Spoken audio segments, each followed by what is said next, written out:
మా అనుగాడికి ఏమైంది? నేనెందుకు ఇట్లా చేస్తున్నాను అనుకుంటున్నారా? అయితే ఈ వీడియో లాస్ట్ వరకు చూడండి మీకే తెలిసిద్ది. మా ఇంట్లో ఎవరైనా లెగిసారంటే చాలు ఇంకా వాళ్ళు లెగిస్తే ఇంకా ఈడు కూడా లెగవాల్సిందే. అలానే డాడీ పొద్దున పూట 6ంటికైతే లెగుస్తారు కదా! ఇంకా డాడీ లెగిసినప్పుడు ఈడు కూడా లెగిసిండు. ఇంకా బయటికెళ్తాడేమో అని చెప్పేసి చైన్ వదిలిపెట్టినారు డాడీ పొద్దున పూట 6కే.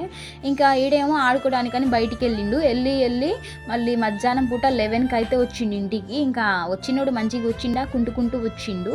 ఇంకా ఏమైందని చెప్పేసి కాలు మొత్తం చూస్తే చూడండి ఆడైతే నరం కనిపిస్తుంది బయటికి. వాడికి నడవటం కూడా రావట్లే అనమాట. అసలు వాడు ఫేస్ ఎక్స్ప్రెషన్స్ కూడా మారిపోయినాయి పెయిన్తో. చూడండి డల్లుగుంటుండు, ఒకటే చోట కూర్చుంటుండు, అసలు లెగిసి నడవటం రావట్లే. ఇంకా నేను లేపినా ఆడు లెగవట్లే అని చెప్పేసి లేపినా కూడా మళ్ళీ పోయి ఆ మూలనే కూర్చుండు బాధగా. ఇంకా పెయిన్ వస్తుందేమో ఎక్కువ అని చెప్పేసి ఇంకా నేనైతే శాస్త్రి బామ్ అయితే పెడుతున్నా వాడికి. అండ్ ఇప్పుడు టైం వచ్చేసి సాయంత్రం పూట 4 అలా అవుతుందన్నమాట. అండ్ ఈ టైంకి అయితే హాస్పిటల్ అయితే ఉండదు వెళ్ళి చూపియాలంటే. ఇంకా రేపు తీసుకెళ్ళొచ్చులే అని చెప్పేసి ఇంకా అనుగాడికైతే ప్రస్తుతానికి శాస్త్రి బామ్ అయితే పెట్టి మసాజ్ చేస్తున్నా లెగ్కి. ఇంకా నరం కనిపిస్తుంది కదా, ఇంకా ఒక ఇంజెక్షన్ చేపిస్తే సెట్ అయిపోయిద్ది.